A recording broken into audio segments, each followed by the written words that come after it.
도장 찍어. 우진이네도 엄마 귀찮아해. 아니야, 가은이는 안 그래.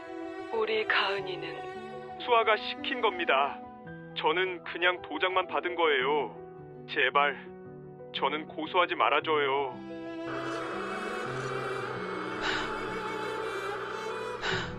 저는 이 소름 끼치는 숨소리를 지하철 종점역 차가운 의자 위에서 들었어요. 속치마 안쪽 주머니에서 낡은 피처폰을 꺼내 녹음 버튼을 꾹 누르며 공포를 삼키던 73 제 시어머니의 숨소리였어요. 어머님은 그곳에 혼자 계셨어요. 맨발에 슬리퍼 한 짝, 무릎 위엔 검은 비닐봉지를 터질 듯 끌어안은 채로요. 봉지 안에는 제가 좋아한다고 볕에 말려두신 취나물이 가득했어요. 어머님 눈을 본 순간 저는 무너졌어요. 가은아, 내가 짐이 된 거지? 내가 죽어야 너네가 편한 거지? 형님 정수아가 두 정거장 전에 어머님을 내려놓으며 했던 말이 있어요. 엄마, 집 찾아오면 치매 아닌 거 인정해 줄게. 못 찾아오면 그냥 길 잃은 거야.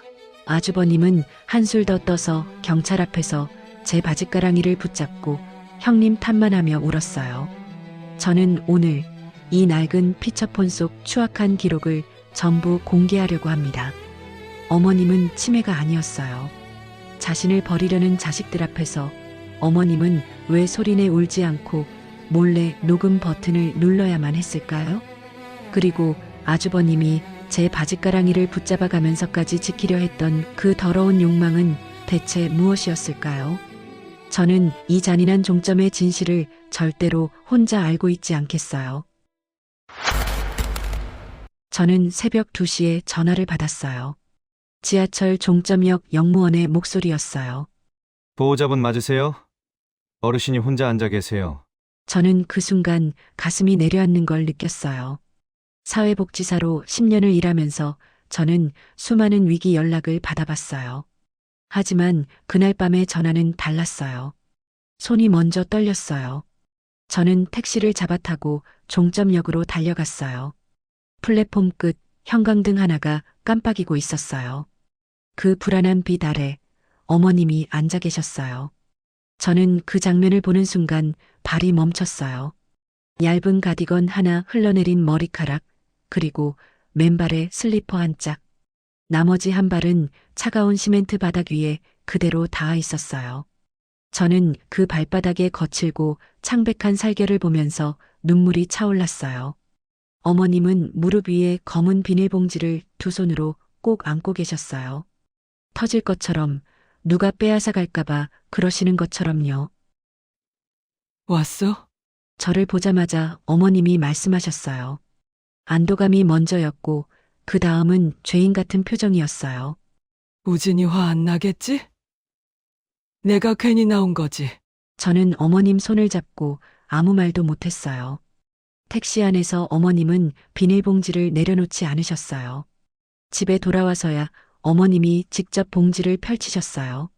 말린 취나물이었어요. 햇볕에 잘 말라 거칠고 향기로운 어머님 손으로 하나하나 골라낸 취나물이요. 가은이, 좋아하잖아. 오늘 주려고 들고 나왔어. 저는 그 순간 정수아가 했던 말이 떠올랐어요. 2달 전 전화기 너머로 들었던 그 목소리요. 엄마가 자꾸 저러면 결국 우진이 부부 힘들어지는 거야. 언제까지 감당할 거야? 차갑고 또렷했어요. 감정이 없는 것처럼, 이미 결론을 내린 것처럼요. 저는 그때 왜 그 말을 그냥 흘려들었는지 후회했어요. 어머님을 모셔 눕히고 가디건을 개는데 속치마 안쪽 주머니에서 무언가 툭 떨어졌어요. 저는 그걸 집어들었어요.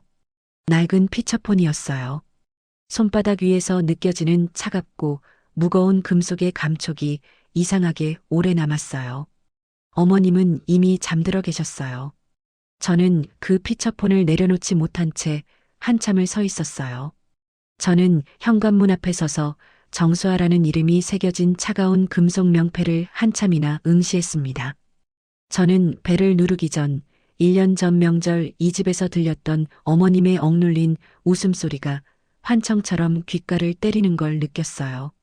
저는 마침내 육중한 문이 열리고 정수아의 그 가식적인 라벤더 향기가 코끝을 찔렀을 때 세상에서 가장 단단한 가면을 쓰기로 결심하게 되더군요. 문이 열리는 순간 저는 그 집의 공기가 다르다는 것을 온몸으로 감지했어요. 종점역의 차가움과는 질감 자체가 달랐습니다. 거기는 방치된 차가움이었고 이 집은 관리된 차가움이었어요. 공기청정기가 낮게 돌아가는 소리가 들렸어요. 현관 바닥부터 거실까지 이어진 대리석에는 흰색과 회색이 섞인 무늬가 있었어요. 저는 그 무늬 위를 한 발씩 옮기면서 이 바닥을 어머님이 맨발로 밟으신 적이 있을까 생각했어요. 고가의 화병이 현관 선반 위에 있었어요. 아이보리색 작약이 꽂혀 있었어요. 흠 하나 없는 꽃이었어요. 저는 그 꽃을 지나치면서 어머님이 종점에서 꼭 안고 계시던 검은 비닐봉지를 떠올렸어요. 말린 취나물과 작약. 같은 공간에 놓일 수 없는 두 가지였어요. 정수아가 나왔어요. 흰 블라우스였습니다. 소매 끝까지 다려진 단추 하나 흐트러지지 않은 블라우스요.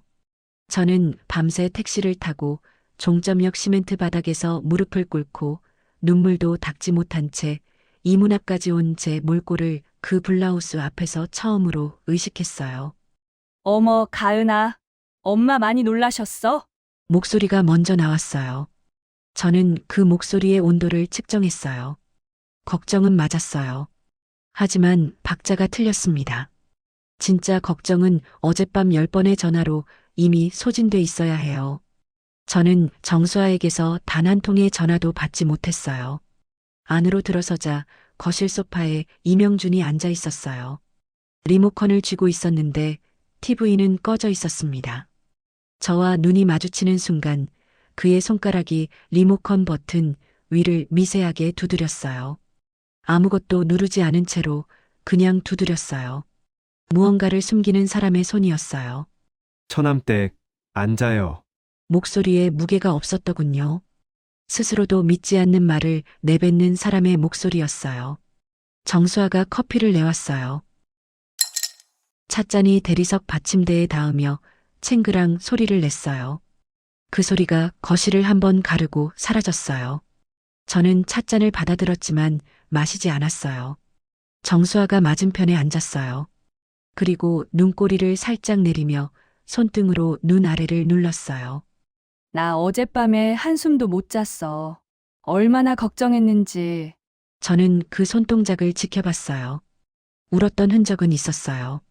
하지만 그 눈물이 어디에서 왔는지 저는 직업적으로 가늠할 수 있었습니다. 진짜 공포에서 온 눈물은 눈가가 붓고 코끝이 빨개져요. 정수아의 눈가는 살짝 부어 있었지만 코끝은 말끔했어요. 계산된 슬픔의 징후였습니다. 엄마가 또 길을 잃으신 거잖아. 가은아. 저는 그 또라는 단어에 걸렸어요. 또라는 말은 반복이 있었다는 뜻이에요. 하지만 어머님이 길을 잃으신 건 어제가 처음이었어요. 정수아는 또를 자연스럽게 발음했어요. 마치 오래전부터 준비해온 단어처럼요. 저는 차분하게 물었어요. 형님, 어머님이 두 정거장 전에 혼자 내리셨다고요? 정수아의 눈꼬리가 미세하게 움직였어요. 응. 엄마가 먼저 내리겠다고 하셔서. 내가 말렸는데. 어느 역이었어요? 글쎄, 나도 당황해서 역 이름을 제대로 못 봤어. 저는 그 대답을 들으며 귀 뒤가 서늘해지는 것을 느꼈습니다. 당황한 사람은 역 이름을 모를 수 있어요. 하지만 당황한 사람은 그 자리에서 전화를 해요. 저는 어젯밤 정수아에게서 아무 연락도 받지 못했어요. 정수아가 말을 이었어요. 가은아, 솔직하게 얘기하자. 라벤더 향기가 다시 코끝으로 올라왔어요. 섬유유연제 냄새와 뒤섞인 그 향기가 목 안쪽을 건드렸어요. 엄마 때문에 너희 부부 사이가 영향을 받는 거 내가 다 보여. 말 안 해서 그렇지. 우진이도 힘들다고 했어. 저는 그 우리가 어떻게 작동하는지 속으로 해부했어요.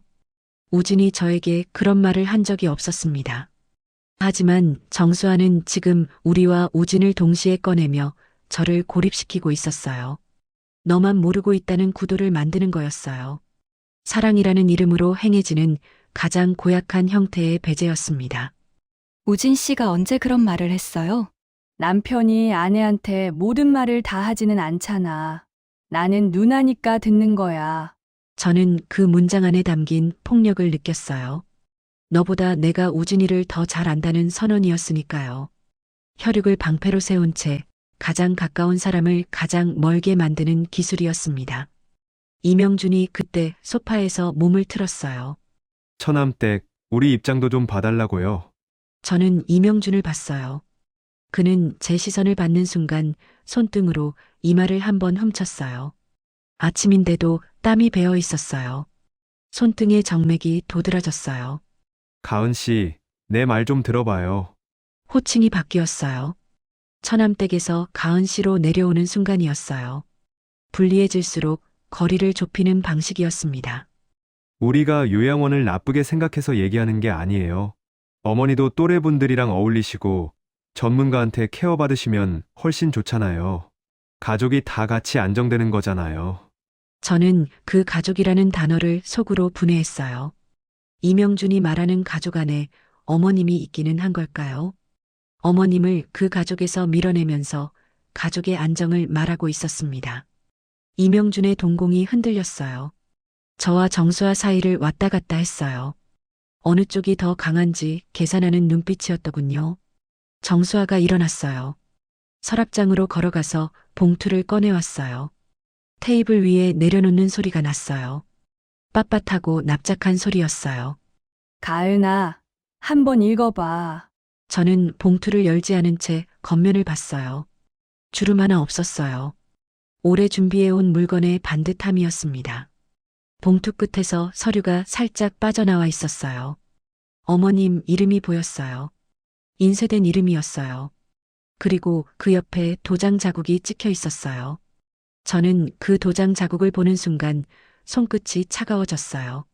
심장이 한 박자 느리게 뛰었어요. 어머님 도장은요? 저는 그 질문을 최대한 평평하게 발음했어요. 정수아의 눈이 흔들렸어요. 0.5초였습니다. 그리고 돌아왔어요. 엄마가 줬어. 중요한 서류 있으면 써도 된다고 하셨어. 저는 그 대답을 들으면서 이명준을 봤어요. 이명준은 손톱을 엄지손가락으로 훑고 있었어요. 빠르게, 반복적으로, 아무 이유 없이요. 저는 그 손을 보면서 이 방에 있는 모든 것이 한꺼번에 역겨워졌어요. 라벤더 향수와 섬유유연제와 커피가 뒤섞인 냄새가 위장을 건드렸어요. 저는 천천히 일어났어요. 생각해 볼게요. 이명준이 소파에서 일어났어요. 처남댁, 잠깐만요. 저는 걸음을 멈추지 않았어요. 가은 씨, 저는 현관으로 걸었어요. 가은 씨, 우리가 나쁜 마음으로 한 게 아니에요. 우리도 어머니 걱정돼서 하는 말이야. 저는 신발을 신었어요. 문을 열자 라벤더 향기가 등 뒤로 빠져나갔어요. 차에 타고 나서 저는 핸들 위에 손을 올린 채 시동을 걸지 못했어요. 도장 자국이 자꾸 눈앞에 떠올랐어요. 이미 인쇄된 어머님의 이름이요. 이명준의 손등에 배어있던 땀이요. 저는 가방을 더듬어 피처폰을 꺼냈어요. 무릎 위에 올려놓고 화면을 켰어요. 배경화면에 어린 우진이 있었어요. 저는 메뉴 버튼을 눌렀어요. 녹음 파일 3개가 있었어요. 저는 첫 번째 파일 위에 손가락을 올렸지만 10분을 그 상태로 손가락을 내리지도 올리지도 않았어요. 창밖으로 행인이 지나갔어요. 발소리가 멀어지고 다시 조용해졌어요. 저는 눈을 감았습니다. 어머님은 이 버튼을 누르실 때 얼마나 떨리셨을까요? 그제서야 저는 눈을 떴습니다. 그리고 떨리는 손가락 끝으로 피처폰의 낡은 재생 버튼을 마침내 꾹 눌렀습니다. 저는 지지직거리는 기계음 사이로 어머님의 가녀린 숨소리가 새어나왔을 때 마치 날카로운 칼날이 제 고막을 긋고 지나가는 듯한 전율을 느꼈어요. 저는 이내 스피커를 타고 흐르는 정수아의 그 서늘하고도 명징한 목소리를 들으며 인간의 아기가 얼마나 단정한 외피를 쓸 수 있는지 비로소 목격하게 되더군요. 첫 번째 녹음이었어요. 저는 처음 몇 초가 그냥 생활 소음으로 채워져 있다는 걸 알았어요. 그릇 소리, 의자 끄는 소리, 그리고 공기청정기 돌아가는 소리. 정수아의 집이었습니다. 저는 그 배경음을 듣는 순간 어머님이 그 집에서 이 녹음을 시작하셨다는 걸 알았어요. 정수아의 목소리가 들어왔어요. 엄마가 제발로 가게 만들어야 해. 우리가 보내는 것처럼 되면 안 돼. 저는 그 문장을 처음 들었을 때 의미를 파악하는데 한 박자가 걸렸어요. 그리고 골수가 시려왔습니다. 제발로 가게 만든다. 그것은 사람을 설득하는 말이 아니었어요. 함정을 설계하는 사람의 언어였습니다. 이명준의 목소리가 뒤를 이었어요. 처남댁한테는 내가 말 잘할게. 가은 씨가 먼저 요양원 얘기 꺼낸 것처럼 하면 되잖아. 저는 제 이름이 그 입에서 나오는 순간 차 안의 공기가 바뀌는 것 같았어요. 창문이 닫혀 있었는데도 바람이 들어오는 것 같았어요. 차가운 바람이요. 그래도 나중에 문제 생기면 당신이 책임져야 해. 나는 모르는 일이야. 이명준의 목소리였어요. 저는 그 말의 구조를 해부했습니다. 공모하면서 발을 빼는 말이었어요. 함께 설계하면서 동시에 혼자 빠져나갈 문을 열어두는 말이었어요. 10년간 복지 현장에서 일하면서 저는 가해자들이 자주 쓰는 언어의 패턴을 알고 있었어요. 나는 몰랐어. 나는 시키는 대로 했을 뿐이야는 항상 사건이 터진 뒤에 나오는 말이 아니었습니다. 그들은 미리 그 말을 준비해 두더군요. 이명준은 이미 녹음 속에서 그 비겁한 문장들을 연습하고 있었습니다. 정수아가 말을 이었어요. 엄마가 우진이 이혼시키고 싶겠어? 가은이 힘들게 하고 싶겠어? 그 마음 건드리면 돼. 저는 그 대목에서 재생을 멈추고 싶었어요. 하지만 멈추지 않았습니다. 들어야 했어요. 어머님이 그 말을 들으셨다는 걸, 그 말 앞에서 고개를 숙이셨다는 걸 저는 끝까지 들어야 했어요. 첫 번째 녹음이 끝났어요. 저는 한참 동안 다음 파일을 누르지 못했습니다. 핸들 위에 올려놓은 손이 축축했어요. 차창 밖으로 사람들이 지나갔어요. 장을 보는 사람, 아이 손을 잡은 사람, 커피를 들고 걷는 사람. 저는 그 평화로운 풍경과 지금 제 귀 안에서 벌어지고 있는 일의 간격이 너무 넓어서 현기증이 났어요. 저는 두 번째 파일을 눌렀어요. 엔진 소리가 깔렸어요. 차 안이었습니다. 움직이는 차였어요. 저는 어머님이 그 차 안에서 속치마 주머니 속 피처폰을 누르고 계셨다는 걸 떠올렸어요. 눈치채이지 않으려고 숨을 죽이면서요. 정수아의 목소리가 들어왔어요. 엄마, 오늘 잘 들어봐. 목소리가 낮았어요. 아침에 제 앞에서 들었던 그 걱정스러운 목소리가 아니었어요. 껍질을 벗긴 목소리였습니다. 우진이네 집에서 이제 나와야 해. 엄마가 계속 있으면 우진이 부부 망해. 어머님의 목소리가 들렸어요. 내가 그렇게 짐이 되니? 저는 그 목소리를 듣는 순간 가슴 한가운데가 무언가에 눌리는 것 같았어요. 숨이 짧아졌어요. 짐이라고 하면 뭐가 나빠? 사실이잖아. 가은이도 직장 다니면서 힘들다고 했어. 우진이한테 직접 들었어. 저는 눈을 감았어요. 어머님은 그 말을 믿으셨겠죠. 제가 그런 말을 했다고 믿으셨겠죠. 저를 믿으셨으니까 그 말도 믿으셨겠죠. 그 믿음을 정수아가 칼로 쓰고 있었어요. 요양원 들어가. 거기가 엄마한테 맞아. 시설도 좋고 밥도 잘 나오고. 이명준이 끼어들었어요. 어머니, 우리가 나쁘게 하려는 게 아니에요. 현실이 그런 거예요. 목소리에 힘이 없었어요. 본인도 믿지 않는 말이었더군요. 집 찾아오면 치매 아닌 거 인정해 줄게. 못 찾아오면 그냥 길 잃은 거야. 저는 그 문장에서 재생을 멈췄어요. 멈추지 않으면 안 될 것 같았어요. 고막이 먹먹해졌습니다. 법적으로 따지면 이 발언은 노인을 심리적으로 압박하여 자의적 이동을 유도한 행위였어요. 사회복지사로서 저는 그것을 직업적 직관으로 알고 있었습니다. 노인복지법상 심리적 방임에 해당했어요. 하지만 그 순간 저는 법보다 다른 것을 먼저 느꼈어요. 어머님이 그 말을 들으시고 어떤 표정을 지으셨을지요. 저는 그 표정이 보이는 것 같았어요.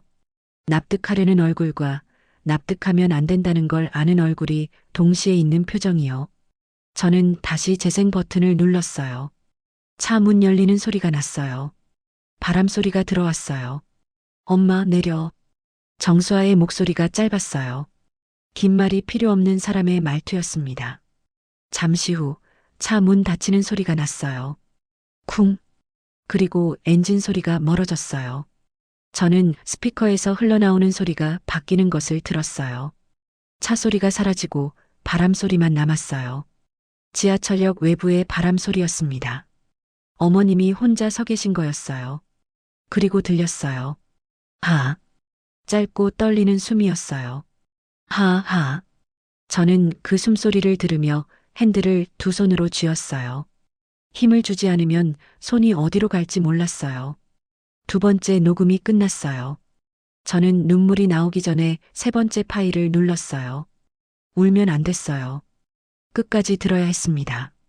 세 번째 녹음은 달랐어요. 아무 목소리도 없었어요. 처음 한참 동안은 바람소리와 멀리서 들리는 지하철 안내 방송뿐이었어요. 저는 파일이 제대로 녹음된 건지 화면을 확인했어요. 재생 중이었어요. 그리고 들렸어요. 작고 조심스러운 숨소리. 어머님이 혼자 녹음하고 계셨어요. 정수아도 이명준도 없는 곳에서 종점역 플라스틱 의자에 앉아서요. 그 숨소리 안에 울음이 담겨 있었어요. 소리를 내지 않는 울음이었어요. 가슴을 누르고 입을 막고 삼키는 울음이었습니다. 그리고 아주 낮은 목소리가 들렸어요. 가은이는 안 그래. 그 5글자가 차 안을 가득 채웠어요. 저는 피처폰을 가슴 쪽으로 끌어당겼어요. 소리를 하나도 놓치지 않으려고요. 어머님은 혼자서 이 말을 남기셨어요. 정수아가 제 이름을 무기로 써도, 이명준이 제 이름으로 거짓말을 해도 어머님은 마지막까지 저를 믿으셨어요. 그 믿음이 저를 완전히 무너뜨렸습니다. 저는 소리 없이 울었어요. 눈물이 흐르는 게 아니었어요. 몸 안에 무언가가 내려앉는 느낌이었어요. 오랫동안 그렇게 있었어요. 차 안이 어두워졌어요. 해가 기울었더군요. 저는 언제부터인가 울음이 멎었다는 걸 알아챘어요. 그리고 눈이 맑아졌어요. 이상하게 맑았어요. 슬픔이 빠져나간 자리에 다른 것이 들어와 있었습니다. 차갑고 또렷한 단 하나의 생각이었어요. 저는 이 세 개의 파일을 증거로 보존해야 한다는 것. 그리고 우진이 이것을 들어야 한다는 것. 저는 피처폰을 무릎 위에 내려놓고 핸드폰을 꺼냈어요. 우진의 이름을 눌렀어요. 전화가 연결되기 전에 잠깐 멈췄어요. 이 전화를 누르면 이제 이 일은 우리 둘의 일이 됩니다. 우진이 받아야 하는 고통이 시작될 거예요. 저는 그것을 알면서도 통화 버튼을 눌렀어요. 어머님이 혼자 녹음 버튼을 누르셨다면 저는 혼자 이것을 안고 있을 수 없었습니다. 그것은 어머님에 대한 예의가 아니었어요. 저는 우진의 목소리가 들리는 순간 말했어요. 지금 집에 있어? 나 들어갈게. 그것으로 충분했어요. 이제 시작이었습니다. 저는 무거운 발걸음으로 현관문을 열었을 때 거실 불빛 아래서 무심하게 저를 반기던 우진의 그 평온한 얼굴을 한참이나 응시했습니다. 저는 떨리는 가방 속에서 낡은 피처폰을 꺼냈고 이제 이 작은 기계가 우리의 평범했던 일상을 영원히 갈라놓을 무기가 되리라는 것을 직감하게 되더군요.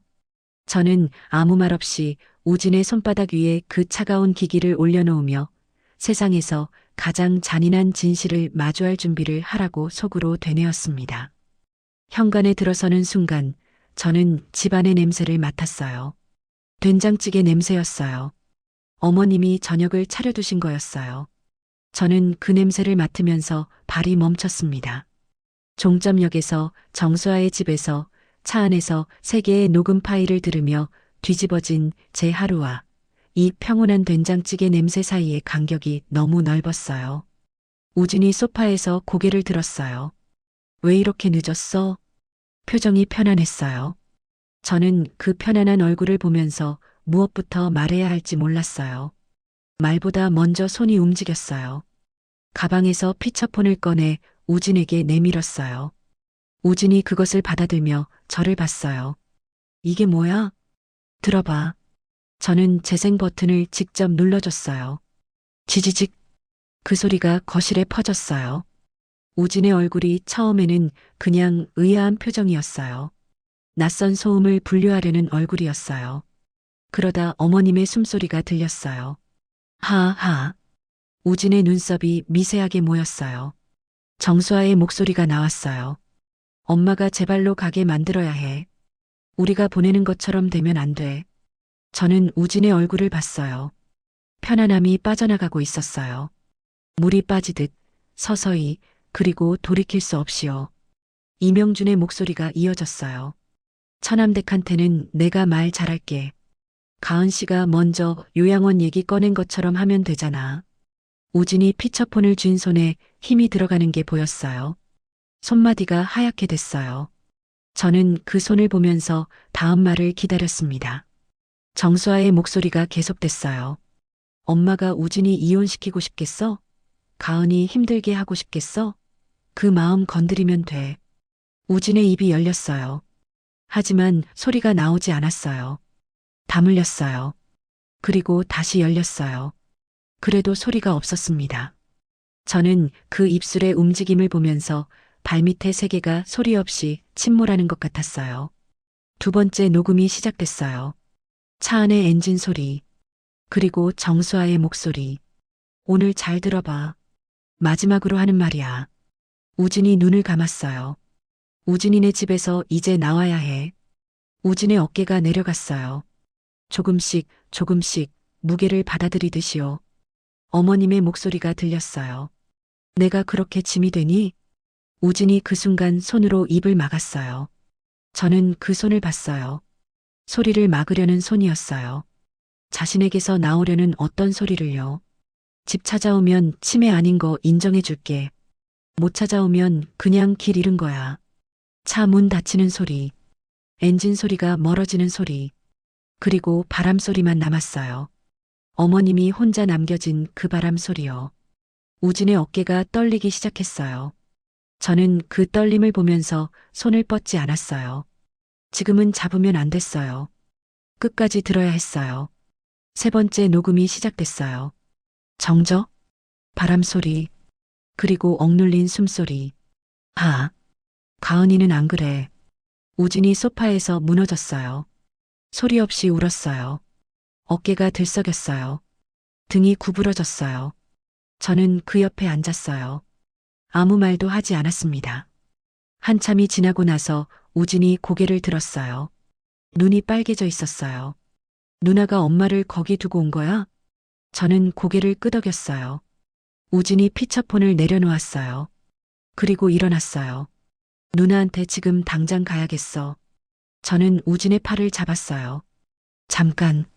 우진이 저를 봤어요. 눈 안에 불이 있었어요. 저는 그 불을 이해했어요. 하지만 그 불로 지금 달려가면 안 됐습니다. 우진아, 지금 가면 무슨 소리야? 정수아가 지금 뭐라고 할 것 같아? 자기가 감정적으로 나온다고 할 거야. 엄마가 치매 증세 때문에 오해한 거라고 할 거야. 우리한테 증거가 있어도 우리가 먼저 흔들리면 그게 약점이 돼. 우진이 멈췄어요. 저는 계속 말했어요. 이 녹음 파일은 증거야. 법적으로 유효한 증거. 하지만 우리가 이걸 감정적으로 들이밀면 상대방 변호사가 녹음 경위를 문제 삼을 수 있어.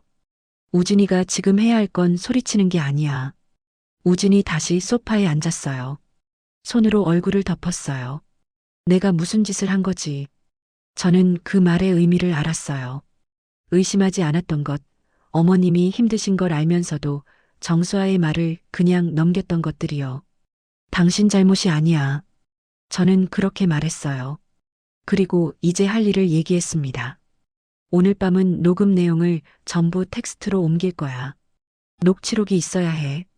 그리고 정수아가 보낸 과거 문자들, 어머님한테 요양원 얘기 나온 카톡들 전부 캡처해서 날짜 순서로 정리해. 변호사 상담은 내일 오전에 잡을게. 우진이 손을 내렸어요. 형사 고소도 해? 해야 해. 사문서 위조는 형사사건이야. 도장을 어머님 허락 없이 서류에 찍었다면 형법 제231조 위반이야. 어머님을 지하철에 혼자 내려놓은 건 노인복지법상 방임에 해당하고. 우진이 저를 봤어요.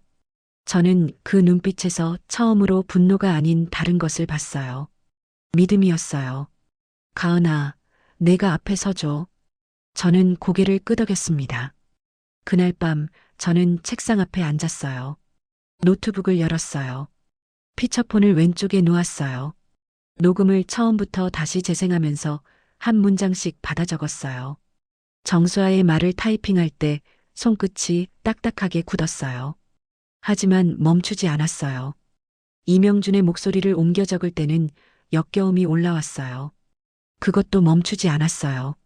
저는 녹취록이 완성되자 정수아가 과거에 보낸 문자들을 열었어요. 6개월치를 거슬러 올라갔어요.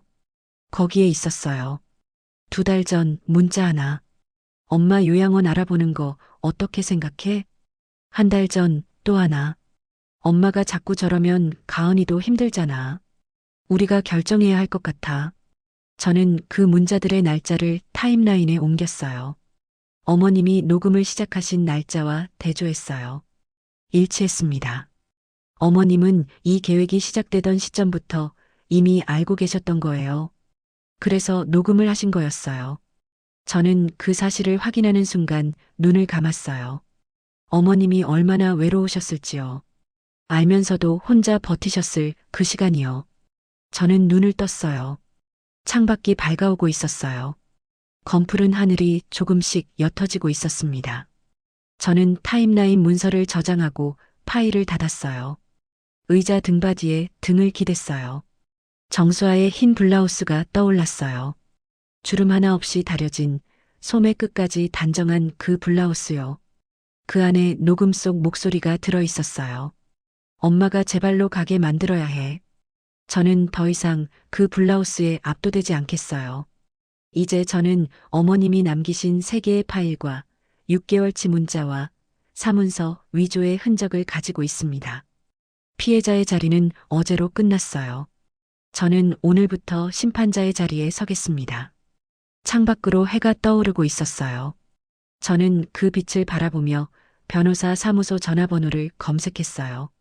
이것이 전쟁의 서막이었습니다. 저는 경찰서 민원실 창구에 고소장을 제출하던 순간 제 손가락 끝을 타고 흐르던 그 기이할 정도의 차분한 박동을 기억합니다. 저는 떨리는 목소리로 사죄를 구걸할 줄 알았던 이명준이 오히려 정수아의 이름을 팔며 자신은 도구였을 뿐이라고 궤변을 늘어놓는 광경을 보며 인간의 밑바닥을 실감하게 되더군요. 저는 이제야 비로소 가증스러운 라벤더 향기가 걷히고 그들이 숨겨왔던 아기의 악취가 세상 밖으로 터져 나오는 것을 묵묵히 지켜보기로 했습니다. 고소장을 넣기 전날 밤 저는 변호사와 마지막으로 통화를 했어요. 혐의는 2가지였습니다. 형법 제231조 사문서 위조, 어머님의 인감도장을 허락 없이 요양원 서류에 날인한 행위, 노인복지법 제39조 2구 유기 및 방임, 73세 노인을 지하철 종점에 단독으로 방치한 행위. 저는 변호사가 혐의를 읽어내려가는 동안 메모를 했어요. 사회복지사로 10년을 일하면서 저는 이 조항들을 타인을 위해 꺼내왔습니다. 그날은 어머님을 위해 꺼냈어요. 경찰서 민원실은 형광등이 밝았어요. 창구 너머 담당 직원이 서류를 받아 검토하는 동안 저는 그 형광등 소리를 들었어요. 미세하게 윙 하고 울리는 소리요. 평범한 소리였어요. 하지만 그 소리가 이 공간이 진짜라는 것을, 제가 지금 실제로 여기 있다는 것을 실감하게 해줬어요. 접수증을 받아들고 건물을 나서는데 봄 햇살이 얼굴에 닿았어요. 저는 그 온기를 느끼면서 잠깐 멈췄어요. 이제 되돌릴 수 없다는 걸 알았어요. 그리고 되돌리고 싶지 않다는 것도요. 이명준에게서 연락이 온 건 고소 사실이 전달된 날 오후였어요. 문자였습니다. 처남댁, 잠깐 볼 수 있을까요? 수아 모르게요. 저는 그 문자를 보고 시계를 확인했어요. 그리고 답장을 보냈어요. 시간과 장소를 정해서 오세요. 이명주는 집 근처 카페 구석자리에 먼저 와 있었어요. 모자를 깊이 눌러쓰고 창가가 아닌 벽 쪽 자리였어요. 들어오는 사람 얼굴을 확인하기 어려운 자리를 골랐더군요. 저는 맞은편에 앉았어요. 이명준의 얼굴을 봤어요. 며칠 사이에 사람이 상했어요. 눈 아래가 꺼져 있었어요. 입술이 말라 있었어요. 처남댁, 와줘서 고마워요. 저는 아무 말도 하지 않았습니다.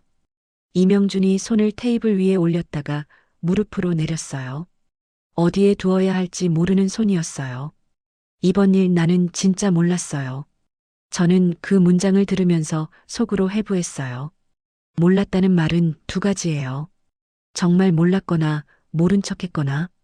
녹음 속 이명준의 목소리는 분명히 알고 있는 사람의 목소리였습니다. 수아가 다 설계한 거예요. 나는 그냥 시키는 대로 따라간 거고. 피처폰 녹음에 이명준 씨 목소리도 들어있어요. 이명준의 눈이 흔들렸어요. 이마에 땀이 배었어요. 아침이었는데도요. 그건 수아가 시켜서 한 말이에요. 처남댁 이름 쓰라고 한 것도 수아가 먼저 말한 거고. 저는 커피잔을 두 손으로 감쌌어요. 이명준 씨, 피처폰 녹음 첫 번째 파일에 이명준 씨가 하신 말이 있어요. 나중에 문제 생기면 당신이 책임져라고 하셨죠. 이명준의 입술이 떨렸어요. 가은 씨, 호칭이 내려왔어요. 처남댁에서 가은 씨로요. 저는 그 변화를 느꼈습니다. 불리해질수록 거리를 좁히는 방식이었어요. 가은 씨, 나 그 말한 거 알아요. 근데 그게 내가 공모했다는 증거는 아니잖아요. 나는 수아가 무서웠어요. 수아가 뭔가 하려고 하면 나는 그냥 따라가는 거야. 그게 우리 관계야. 저는 이명준을 봤어요. 그 눈 안에 공포가 가득했어요. 정수아에 대한 공포인지, 법에 대한 공포인지, 아니면 자기 자신에 대한 공포인지 분간이 되지 않았어요. 사실은 수아가 어머님 통장에서 돈을 빼간 것도 있어요. 저는 손가락 끝이 차가워지는 걸 느꼈어요. 어머님 명의 적금을 해지한 것도 수아가 한 거예요. 나는 그냥 통장 들고 은행에 따라간 거고. 저는 핸드폰을 꺼냈어요. 지금 하시는 말씀 정식 진술로 하실 수 있어요? 이명준이 손을 들었어요. 잠깐 멈추라는 동작이었어요. 입술을 축였어요.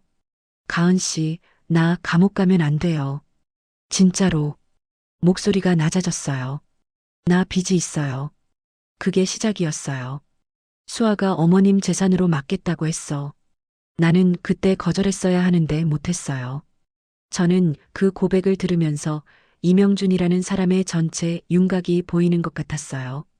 나쁜 사람이기도 하고 더 강한 나쁜 사람에게 끌려다닌 사람이기도 한 그 경계 어딘가에 있는 사람이었어요. 그렇다고 죄가 사라지는 건 아니었습니다. 이명준 씨, 지금 하신 말씀 그대로 형사 앞에서 하시면 돼요. 이명준이 테이블 위에 두 손을 내려놓았어요. 손이 떨렸어요. 저는 그 손을 보면서 자리에서 일어났어요. 이명준이 뒤에서 불렀어요. 처남댁, 수아한테는 말하지 말아줘요. 저는 대답하지 않고 카페를 나왔어요. 다음 날 정수아에게서 전화가 왔어요. 저는 받았어요. 가은아. 목소리가 평소보다 높았어요. 표면 아래에서 무언가 끓고 있는 목소리였습니다. 명준이가 뭐라고 했어? 저는 대답하지 않았어요. 가은아, 그 사람 말 믿으면 안 돼. 그 사람이 다 꾸민 거야. 내가 얼마나 반대했는데. 저는 그 말의 구조를 들었어요. 어제까지 공모자였던 사람을 오늘은 주범으로 지목하고 있었어요. 이명준이 정수아를 배신하고 정수아가 이명준을 배신하고. 저는 그 장면을 전화기 너머로 들으면서 서늘한 감각을 느꼈어요. 소름이 아니었어요. 오히려 반대였습니다. 이것이 예상했던 수순이라는 차가운 확인이었어요. 형님, 저는 지금 형사님이랑 얘기하고 있어요. 정수아의 목소리가 멈췄어요. 다음에 하실 말씀은 변호사를 통해 주세요. 저는 전화를 끊었어요. 대질 조사 날짜가 잡혔다는 연락을 받은 건 그로부터 열흘 뒤였어요. 저는 담당 형사에게서 문자를 받고 잠깐 눈을 감았어요. 조사실. 정수아와 이명준이 같은 공간에 앉아 있을 그 장면이 머릿속에 그려졌어요. 이명준은 정수아의 눈을 피할 거예요. 정수아는 이명준을 죽일 듯이 볼 거예요. 어제의 공모자가 오늘의 원수가 되어 서로의 살점을 뜯어내는 자리. 저는 그 장면을 상상하면서 아무것도 느끼지 않았어요. 연민도 쾌감도 아니었습니다. 그냥 당연한 수순이라는 생각뿐이었어요. 그날 저녁 집에 돌아오니 어머님이 거실에 앉아 계셨어요. 창문으로 들어오는 저녁빛이 어머님 손 위에 내려앉아 있었어요. 저는 어머님 옆에 앉았어요. 어머님, 이제 다 끝나가요. 어머님이 저를 봤어요. 아무 말씀도 하지 않으셨어요. 그냥 천천히 고개를 끄덕이셨어요. 저는 그 고개 끄덕이만에 얼마나 많은 것이 담겨 있는지 알았어요. 기다렸다는 것, 믿었다는 것, 그리고 이제 조금 내려놓아도 된다는 것이요. 저는 어머님 손을 잡았어요. 그 손이 떨리지 않았어요. 처음으로 떨리지 않는 어머님의 손이었습니다. 저는 그 온기를 느끼면서 이 전쟁이 끝이 아니라 아직 진행 중이라는 것을 알았어요. 하지만 이제 이기고 있다는 것도 알았습니다. 저는 차가운 철문이 닫히는 소리와 함께 취조실의 그 눅눅하고 무거운 공기를 피부로 먼저 느꼈습니다. 저는 한때 가족이라는 이름으로 묶였던 그들이 이제는 서로의 심장을 겨누는 원수가 되어 낯선 타인보다 더 차가운 눈빛을 주고받는 광경을 묵묵히 지켜보게 되더군요. 저는 정수아가 끝까지 고개를 꼿꼿이 쳐들고 증거 있니? 라고 물었을 때 비로소 주머니 속에 낡은 피처폰을 꺼내 테이블 위에 내려놓으며 이 비극의 마침표를 찍기로 결심했습니다. 취조실은 좁았어요. 창이 없었어요. 형광등이 천장 한가운데 박혀 있었고 그 빛이 방 안의 모든 것을 평평하게 만들었어요. 그림자가 없는 공간이었습니다. 저는 들어서는 순간 그 빛의 질감을 느꼈어요. 숨을 곳이 없는 빛이었어요. 그들이 이미 앉아 있었어요. 정수아는 테이블 왼쪽 끝에 앉아 있었어요. 등을 꼿꼿이 세우고 두 손을 무릎 위에 모은 채로요. 여전히 단정했어요. 블라우스의 단추가 목까지 채워져 있었어요. 저는 그 단정함을 보면서 이 여자가 마지막까지 저 외피를 버리지 않을 것임을 알았습니다. 이명준은 오른쪽 끝에 앉아 있었어요. 등이 구부러져 있었어요. 테이블 위에 손을 올려놓고 있었는데 손가락이 미세하게 움직이고 있었어요. 아무것도 잡지 않은 채로 그냥 움직이고 있었어요. 두 사람 사이의 거리가 멀었어요. 같은 테이블이었는데도 그 사이에 건널 수 없는 강이 있는 것 같았어요. 저는 맞은편에 앉았어요. 담당 형사가 서류를 펼쳤어요. 조사가 시작됐습니다. 형사가 말했어요. 정수아 씨, 피해자 어머님의 인감도장을 요양원 서류에 날인하셨습니까? 정수아가 대답했어요. 어머니가 직접 해달라고 하셨어요. 목소리가 흔들리지 않았어요. 저는 그 목소리의 단단함이 어디서 오는지 알았어요. 아직 녹음을 듣지 못했다는 확신에서 오는 단단함이었습니다. 이명준 씨 진술과 다릅니다. 정수아의 눈이 이명준 쪽으로 갔어요. 이명준은 테이블을 봤어요. 명준 씨가 거짓말을 하는 거예요. 정수아의 목소리가 낮아졌어요. 어머니도 치매 초기라 기억이 왜곡될 수 있어요. 그쪽 며느리가 시어머니를 이용해서 저를 무고하는 겁니다. 저는 그 말을 들으면서 손끝이 굳는 것을 느꼈어요. 예상했던 말이었어요. 그래도 듣는 것과 예상하는 것은 달랐습니다. 증거 있니? 정수아가 저를 봤어요. 독사 같은 눈빛이었어요.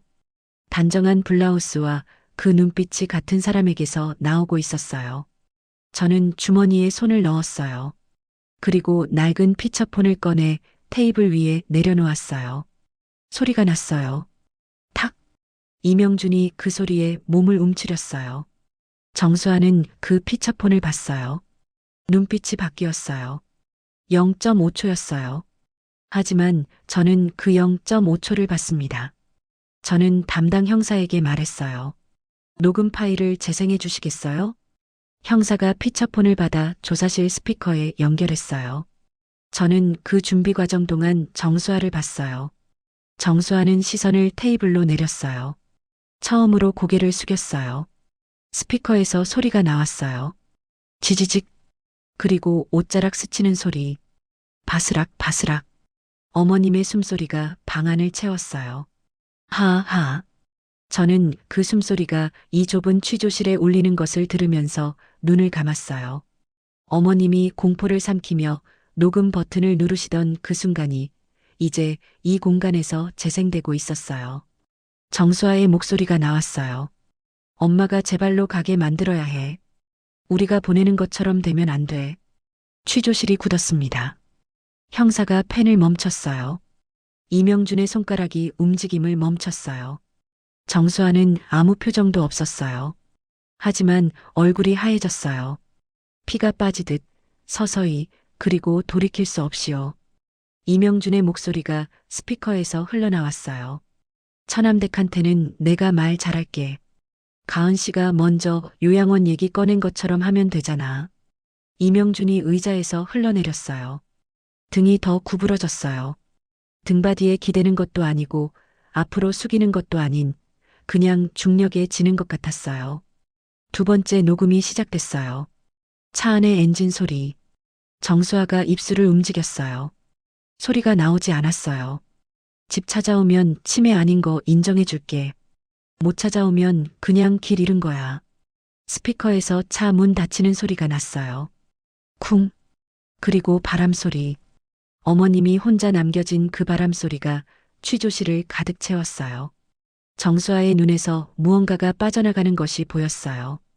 단단하게 유지해오던 그 외피의 어딘가가 금이 가고 있었습니다. 세 번째 녹음이 시작됐어요. 정적, 바람 소리, 억눌린 숨소리, 그리고 어머님의 목소리. 가은이는 안 그래. 이명준이 고개를 완전히 숙였어요. 이마가 테이블에 닿을 것 같았어요. 정수아는 그 목소리를 듣는 순간 처음으로 눈을 감았어요.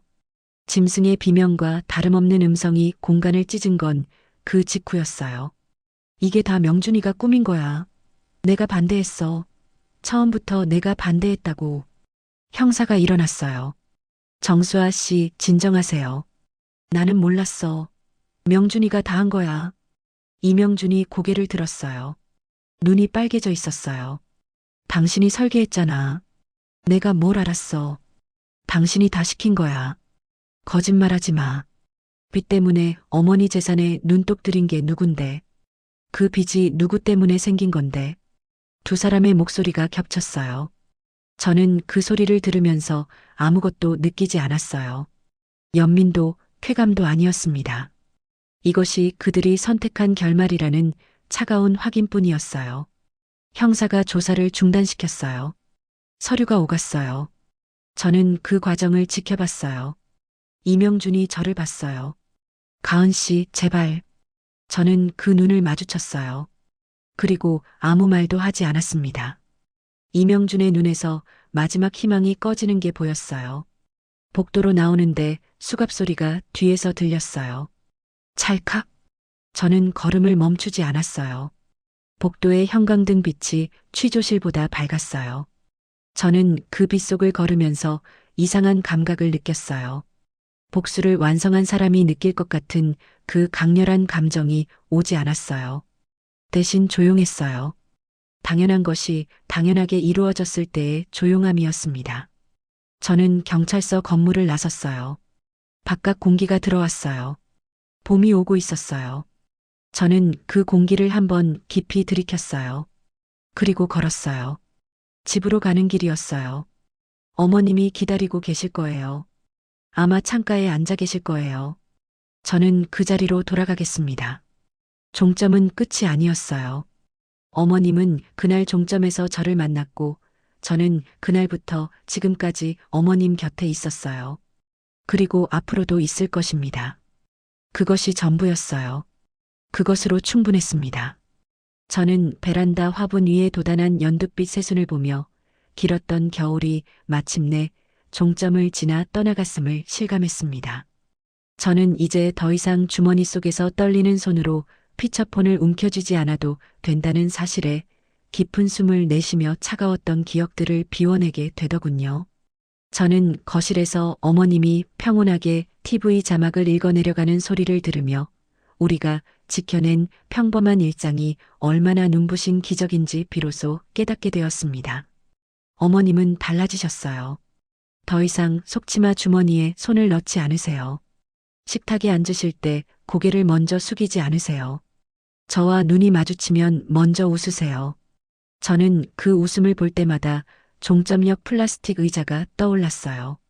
그리고 그 기억이 이제는 아프지 않다는 것도 알게 됐습니다. 저녁 식사를 마치고 우진이 설거지를 했어요. 저는 그 뒷모습을 보면서 아무 말도 하지 않았어요. 우진도 아무 말을 하지 않았어요. 저는 그 침묵이 좋았어요. 설명하지 않아도 되는 침묵이었습니다.